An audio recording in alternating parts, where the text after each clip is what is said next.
Bonjour et bienvenue à ce Market Live Action. Nous sommes ensemble pendant 30 minutes. Je rappelle qu'il est temps décalé ce Market Live. Il est actuellement 3h10. Nous aurons donc ce Market Live en ligne à 4h tout à l'heure.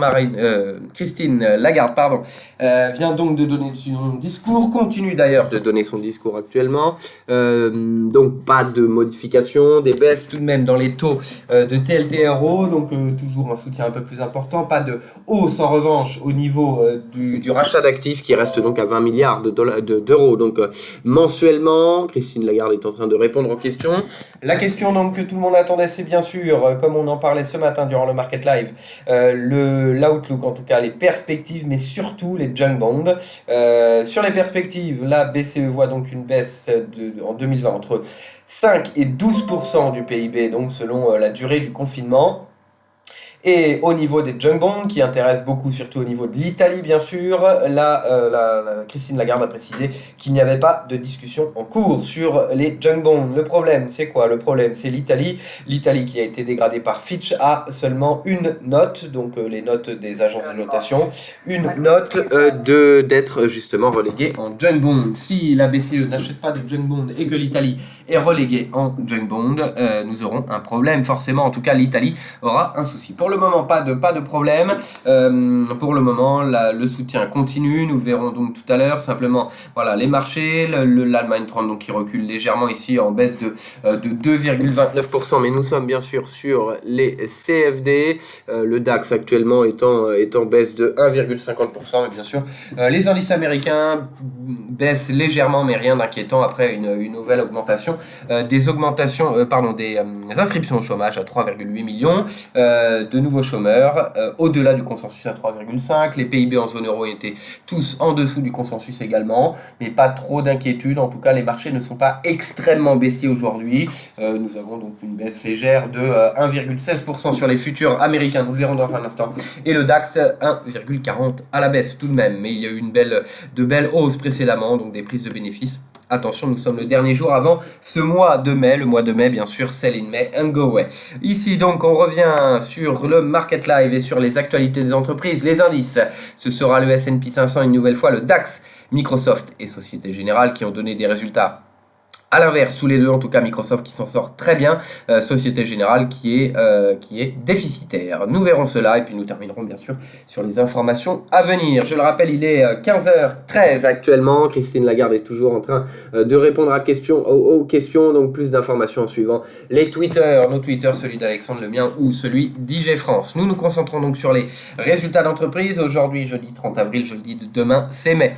Orange, donc une hausse du chiffre d'affaires et de la rentabilité au T1, confiant pour la suite, pas de surprise sur Orange, bien sûr, qui est généralement une valeur défensive et une valeur qui pourrait être justement, qui est d'ailleurs intéressant à trouver un point d'entrée sur cette valeur, avec une valeur qui évolue que très peu, entre 12 à 14 euros dans les années précédentes. Et qui reste avec des dividendes plutôt solides, un profil de bon père de famille, et reste toujours dans des niveaux de prix assez intéressants pour le moment. Il pourrait bien sûr baisser en cas de nouvelle chute sur les marchés financiers, mais tout de même observe une stabilité importante et a des niveaux plutôt baissiers, en tout cas des niveaux de valorisation plutôt en baisse par rapport aux précédents. Lloyds, dans les banques, bénéfices avant impôt, 74 millions de pounds contre 1,6 milliard de pounds un an plus tôt. Donc la différence est choquante, mais bien sûr c'est des provisions qui ont été faites à 1,4 milliard de pounds. Donc tout de même, il y a une explication, il y a autre que le pound, il y a autre que la provision, bien sûr, il y a un ralentissement de l'activité également, mais toujours Lloyds tout de même fait des bénéfices, ce n'est pas le cas, on verra, pour Société Générale par exemple. Airbus, aucun problème de liquidité, il était en rebond ce matin, donc précisait qu'il n'y avait pas de problème de liquidité, que lorsqu'il a vu la crise arriver, a priori la direction a pris des décisions pour augmenter les liquidités et les lignes de crédit, donc pas de problème de liquidité, ne demandera pas d'aide européenne. Lafarge Holcim, ici revenu donc en baisse et précise également que le pire est à venir. Facebook s'en sort très bien également, un chiffre d'affaires et une marge au-dessus du consensus, un retour à la stabilité selon le groupe. Donc on n'a même pas vu la baisse chez Facebook, mais il y en a eu une quand même, un chiffre d'affaires et une marge au-dessus du consensus, mais bien sûr le mois de mars a vu une chute extrêmement importante des revenus que nous n'avons pas vu, bien sûr, cela a juste été dit, et selon le groupe, tout est redevenu à la normale, en tout cas à la stabilité par rapport à l'année dernière sur le mois d'avril, les premières semaines d'avril sont plutôt concluantes sur un retour à la stabilité, donc presque pas d'impact sur Facebook selon la direction. Du côté de WPP, c'est un bon exemple à suivre, qui est dans la publicité, numéro 1 mondial de la publicité. De son côté, voit plutôt des risques extrêmement importants. Les revenus publicitaires de Facebook sont une grande partie de ses revenus. Du côté des publicitaires purs, en revanche, la perspective est beaucoup moins positive. Mais chez Facebook, a priori, tout se passe bien, ou voilà, au-dessus du consensus, et pas de visibilité, pas assez de visibilité en tout cas pour dire que tout irait mal, ou pour en tout cas avoir une perspective sur le retour à la hausse, parce que ici nous sommes seulement dans une stabilité. Donc attention tout de même pour le deuxième trimestre à ces types de sociétés. Google de la même façon, qui a donné des très bons résultats, cas au-delà du consensus, pourra avoir des soucis par la suite au deuxième trimestre, mais par la suite, parce que dans une société, les réductions de coûts passent également par des réductions marketing, et Google ou Facebook ont des revenus de publicitaires extrêmement importants. Royal Dutch Shell, mauvaise nouvelle, qui est descendu de près de 10%, nous sommes en baisse de 10% actuellement, première baisse de son dividende depuis 1940. Depuis 1940, il y a eu d'autres événements, hein, bien sûr, on pense au krach pétrolier, on pense à la guerre du Golfe, on pense également à la crise, à la bulle à la crise Internet, ou encore au subprime. Toutes ces crises, et d'autres crises bien entendu, hein, toutes ces crises n'ont pas donné lieu à une baisse de dividende. Ici, Royal Dutch Shell va baisser son dividende, et le baisser de 3 fois main, donc environ 47 centimes. C'est un dividende trimestriel, hein, attention, hein. 47 centimes pour le trimestre, il passera à 12 ou 15 centimes. Fiat pour terminer, FCA, donc Fiat Chrysler, qui est toujours en train de discuter de fusion avec Peugeot. Les rouvertures de les concessions en revanche, et ateliers le 4 mai en Italie, donc reprise la semaine prochaine en Italie des concessions et des ateliers. Nous suivrons si la cadence est aussi importante que précédemment. C'est surtout ça qui va nous intéresser. On a bien compris que l'économie va redémarrer. Le problème, c'est à quelle vitesse. Et le problème, c'est est-ce que cela va persister. Donc cette reprise de l'activité, même si les marchés s'en servent encore pour rebondir, à quelle vitesse l'économie va reprendre, et est-ce que cela va perdurer, ou au contraire il y a des risques de rechute. Voilà, donc attention tout de même, des résultats qui sont plutôt décevants ma foi ici, mais toujours un marché qui a fortement augmenté hier et aujourd'hui, je le dis, malgré des publications décevantes, malgré pas de commentaires sur les junk bonds, ou des perspectives décevantes au niveau de la BCE, des marchés qui ont baissé légèrement, mais qui pourraient remonter avec l'ouverture des marchés américains. On voit les futurs en baisse de seulement 1%, donc voilà, on pourrait tout de même terminer en hausse, pas d'inquiétude. En tout cas, nous regarderons maintenant, il y a également une autre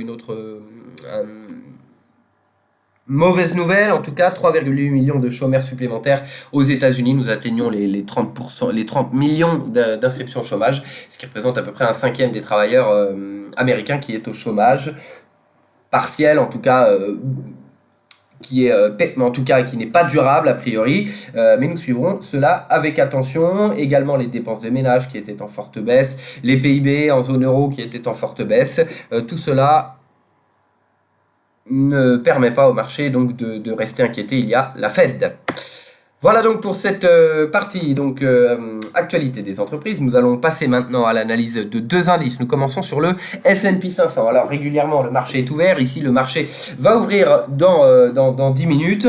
Nous verrons d'ailleurs cela à l'ouverture des marchés. Et nous allons plutôt aller sur les actions d'abord pour éviter justement avec ce décalage. Il est 15h20 aujourd'hui maintenant. Nous allons faire les indices à la fin comme régulièrement pour justement laisser les marchés américains ouvrir et puis discuter de l'évolution technique à l'ouverture des marchés américains. Pour commencer, nous allons commencer donc sur Microsoft. Microsoft qui a donné des résultats plutôt encourageants. On l'a vu dans les autres secteur technologique. Alors je ne parle pas des GAFAM, je ne parle pas de ceux qui ont de la publicité en ligne comme à l'instant. Je parle ici du cloud, je parle également de si on peut comparer, parce que là, les résultats au-dessus des attentes, notamment il y a Teams que certains peut-être utilisent pour faire des vidéoconférences, qui est en compétition avec Slack ou encore avec Zoom qui a été multiplié par 2,5 depuis le début de la crise, qui est spécialisé justement dans cette branche d'activité, dans la concurrence justement de Teams, les vidéoconférences, qui devraient d'ailleurs accélérer fortement même après le Covid-19. Les habitudes devraient changer, les structures également, et ce type d'outil va extrêmement servir par rapport à avant le Covid-19. Fini les open space et bonjour le travail de chez soi. Au-dessus donc des attentes au T1 ici avec Teams, donc Microsoft précise que depuis donc le début de la crise, plus 1000% de hausse sur le nombre de vidéoconférences sur Teams. Bien sûr, cela paraît tout à fait évident. En revanche, il y a également le cloud computing qui continue de progresser à plus de 56%, en tout cas une hausse de 56%, mais un peu en retrait par rapport à la hausse précédente, plus 62% sur le trimestre précédent. Cloud computing et le cloud, l'activité cloud globale donc chez Microsoft qui est extrêmement importante et qui est en concurrence avec les géants comme Amazon, qui est donc une activité stratégique. Le leader donc devrait avoir une part de marché extrêmement importante dans ce secteur en devenir. Donc le cloud ici plus 27% supérieur à ce qu'attendaient les analystes, donc plutôt positif. Le chiffre d'affaires également bien au-delà de ce qu'attendaient les analystes, qui attendaient 33,66 milliards. Nous sommes à 35,02 milliards, bien au-dessus étant donné les conditions actuelles. Plus 15%, donc très bon trimestre pour Microsoft. Ici, le bénéfice par action également pour terminer, 1,40$, bien au-delà également des analystes et bien au-delà de ce qui avait été constaté un an plus tôt à 1,14 de BPA un an plus tôt, et nous sommes à 1,40 alors que nous avons le Covid-19. Donc c'est une très belle performance chez Microsoft. Attention au deuxième trimestre tout de même. Nous allons maintenant nous intéresser à l'évolution donc de Microsoft. Je le rappelle, nous ferons les indices à la fin. Microsoft ici, Microsoft donc qui est en hausse ici. Nous avons une hausse assez importante, Nous n'avons plus les indicateurs graphiques. Nous allons donc tracer certains indicateurs graphiques ici pour vérifier donc certains niveaux. En tout cas, le Fibonacci ne nous indique rien. Nous allons regarder ici sur les différents supports que nous avons eu dernièrement, et notamment ceux de 2019. Nous voyons les valeurs du S&P 500, nous sommes bien au-delà. Il n'y a plus de barrière technique court terme sur le titre Microsoft. Le gap est donc comblé. Nous sommes venus tester, ou quasiment en tout cas à quelques pourcentages, à 2,34% du plus haut historique. Sur Microsoft, donc, comblement du gap, retour baissier avec ce double top ici qui nous amène en échec sur les 182, un test un peu plus lointain, mais nous voyons donc ici les ouvertures et fermetures sur les 182 dollars.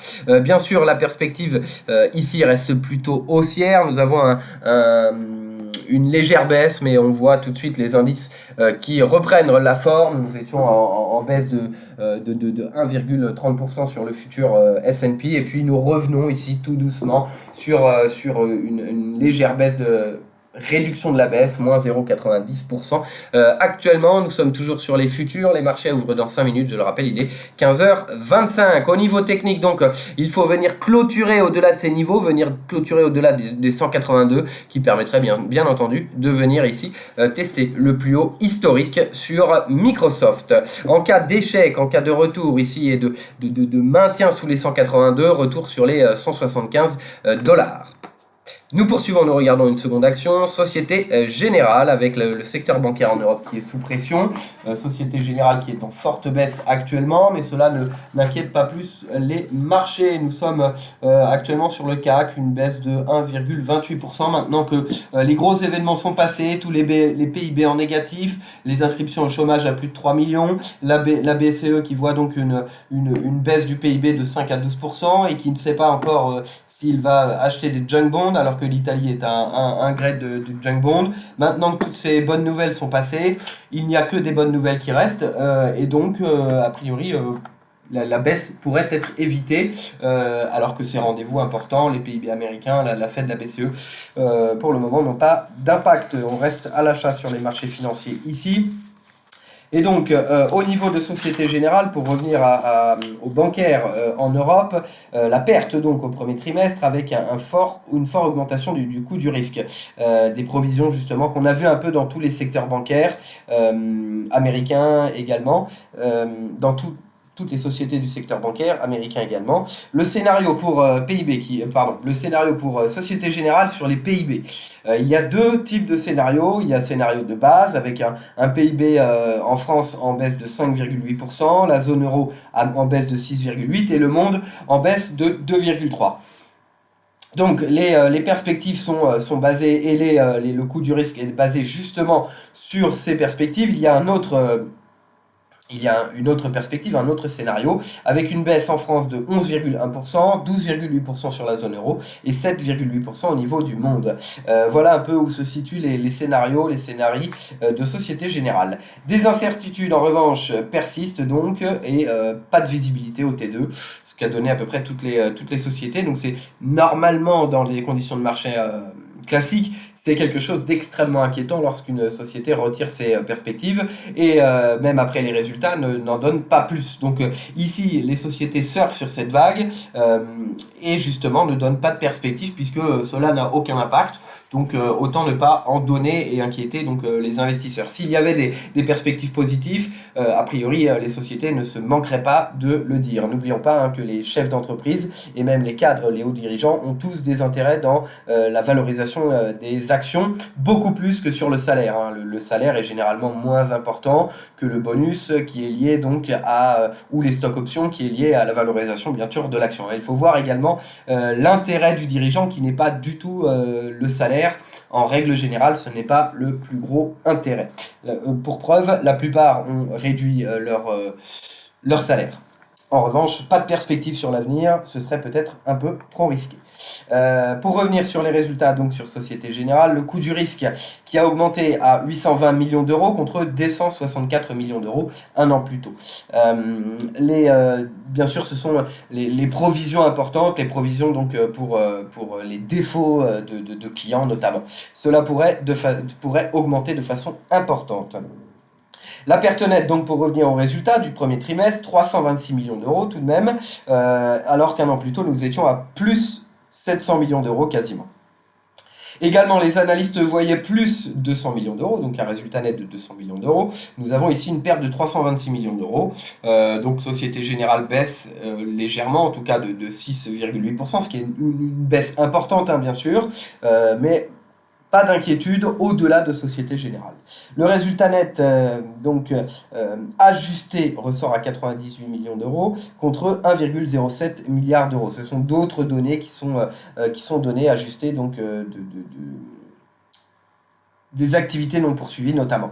98 millions d'euros, une hausse de 1,07 milliard d'euros un an plus tôt. Le PNB, qui est donc l'équivalent du chiffre d'affaires, en baisse de 16,5%. Donc effectivement, le résultat net a été impacté par la hausse du coût du risque, par ces provisions importantes, mais au-delà du résultat net, il y a le PNB, donc le chiffre d'affaires, donc l'activité qui baisse de 16,5%. 5,17 milliards de PNB, les analystes attendaient 5,87 milliards de PNB, ce qui est extrêmement sous le consensus.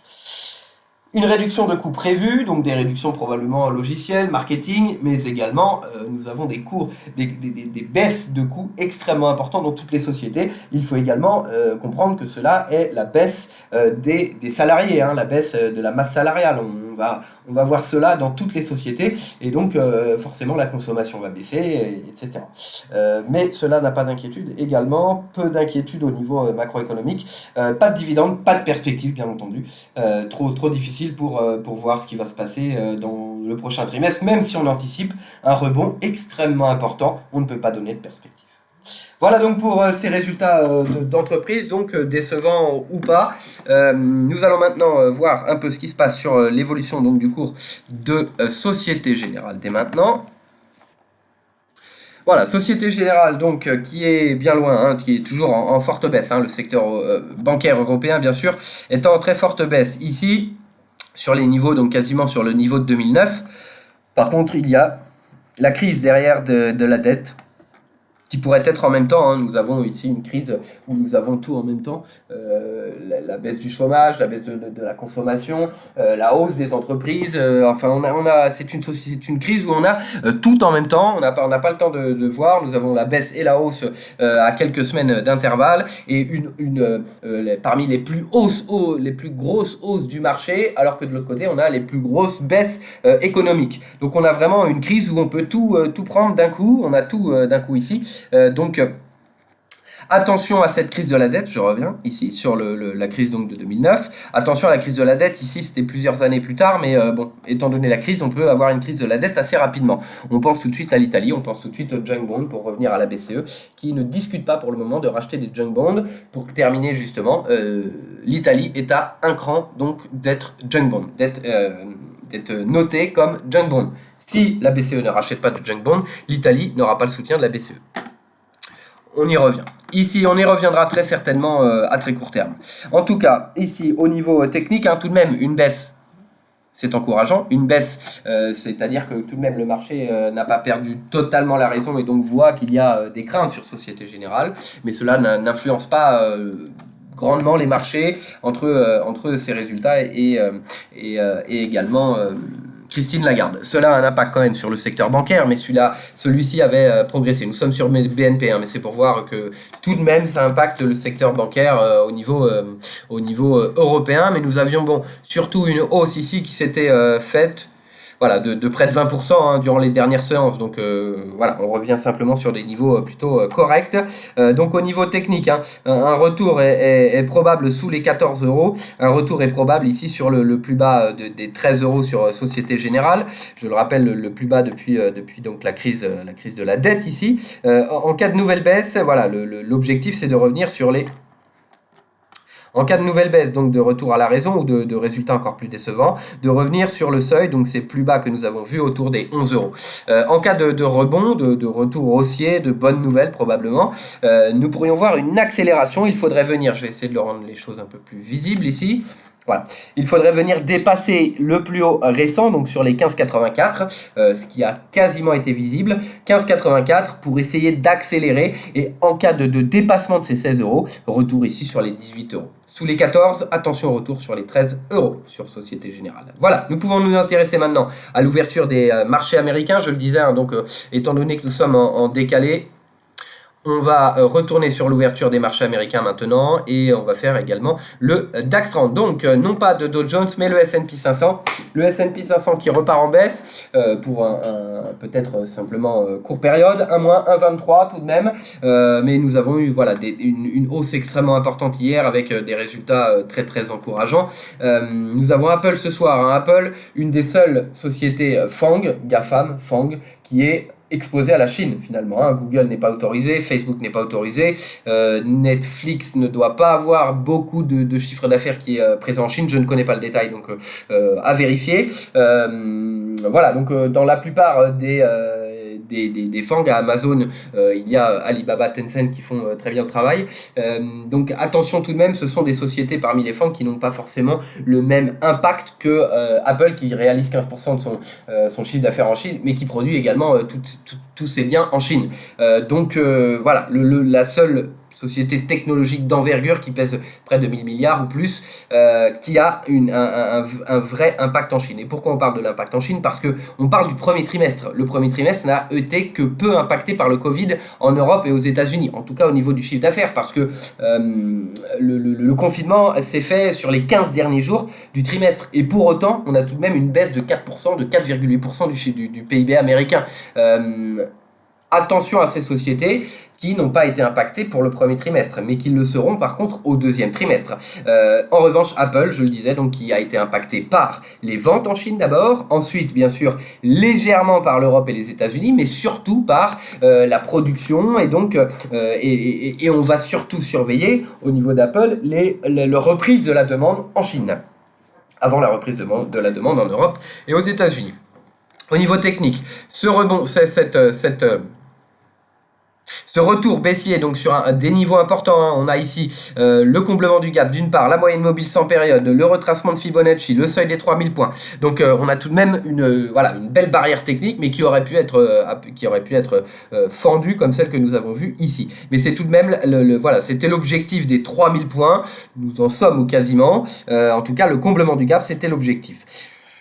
En cas de retour et de poursuite haussière ici, étant donné que nous avons passé les PIB, passé la Fed, passé la BCE, tout ça, il n'y a plus de risque. Il y a tout de même les résultats d'entreprise, mais selon le marché. Et selon Goldman, je le rappelle, Goldman précisait que les marchés financiers, les entreprises peuvent passer outre 2-3 trimestres de baisse parce que on peut aller de l'avant. Donc pour Goldman, hein, pour traduire un peu, c'est qu'il n'y a qu'un sens possible, l'achat. En tout cas, ici, c'est ce qu'il disait il y a 2 jours. Hein. Ici, en tout cas, retour baissier en cas de confirmation de retour à la réalité, ce qui paraît peu probable, mais de toute façon, à un moment, il va bien y avoir un retour à la réalité. Il peut être dans plusieurs mois, il peut être dans plusieurs semaines. Attention à la reprise de l'activité et cette deuxième vague. Au niveau technique, restons sur le niveau technique, nous avons quand même atteint un niveau de résistance extrêmement important, ce qui justifie cette baisse avec la BCE et autres, et ce qui pourrait nous conduire, donc on devrait le tester d'ici peu de temps ici sur les 2895 points, le plus haut récent, et nous pourrions même venir tester l'oblique ici en pensant justement une réalité un peu plus important, 2823 points. Voilà, nous passons au DAX maintenant. Le DAX ici, qui est repassé sous les 11 000 points avec cet échec, pas de comblement du gap pour le moment. Nous revenons en revanche sous cet ancien plus haut, sous les 11 000 points. Nous pourrions tester en séance ici les 10 800. Sous les 10 800, attention, c'était une résistance ici et une résistance auparavant que nous surveillons donc avec attention ici, et qui pourrait conduire donc à un retour baissier plus important avec les 10 152 en ligne de mire. Nous terminons en 4 heures sur cet indice allemand, donc on voit très bien ce retour sous les 11 000 points, de la même façon c'est 10 800, et donc nous pourrions revenir, on l'a vu, sur les 10 100, 10 200 points qui est le support extrêmement important, le plus bas de fin 2018. Il y a des objectifs intermédiaires, notamment cet oblique, 10 700 points qui pourraient être atteints. Voilà sur le DAX, voilà donc sur cette partie technique. 2 publications, donc je le disais, à venir au niveau économique, mais bon, qui est peu regardé par les investisseurs. Le PMI manufacturier de l'ISM qui est attendu en forte baisse une nouvelle fois, 36,9, 49,1, donc le précédent ici sur le manufacturier en Allemagne. En revanche, ce sera 45,5, un rebond qui est attendu ici sur le PMI manufacturier. Toutes les publications que nous avons eues en Allemagne sont extrêmement décevantes, donc c'est des publications demain, ce sont des publications également la semaine prochaine. Les marchés, donc demain c'est le 1er mai, en France ce sera fermé, et nous aurons tout de même Apple ce soir qui donnera ses résultats. Nous suivrons avec attention Visa également, mais Mastercard a donné des résultats meilleurs que prévu. Mais ce sont surtout les perspectives, les ventes chez Visa, en tout cas les utilisations de cartes bancaires, même les ventes en ligne ont fortement baissé. On avait vu ça il y a quelques semaines. Voilà donc pour ce Market Live. Merci de nous avoir suivis. Vous retrouverez donc Alexandre Baradez demain. Non, vous ne retrouverez pas Alexandre Baradez demain, je viens de dire que c'était fermé. Nous nous retrouverons plutôt la semaine prochaine. Vous retrouverez Alexandre Baradez lundi matin bien sûr, et nous nous retrouverons mardi pour les actions et d'autres résultats d'entreprise toujours aussi bons que ceux que nous avons vus aujourd'hui. Voilà, merci à tous et très bonne journée.